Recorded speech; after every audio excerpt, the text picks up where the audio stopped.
We at UNFPA Turkmenistan commend the government of Turkmenistan for collecting 2022 census data, and we look forward to collaborate with the government further on its publication and analysis. We look forward that census data will help to improve national policies and programs for women and children, for the population of the country, and we're sure that with the use of census data and its analysis, we will strive collectively toward achieving 3 zeros: zero preventable maternal deaths, zero unmet need for family planning, and zero gender-based violence.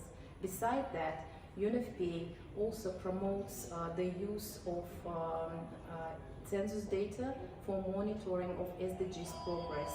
For example, 40% of SDG indicators are collected based on population and census data. We look forward to collaborating further with the government of Turkmenistan.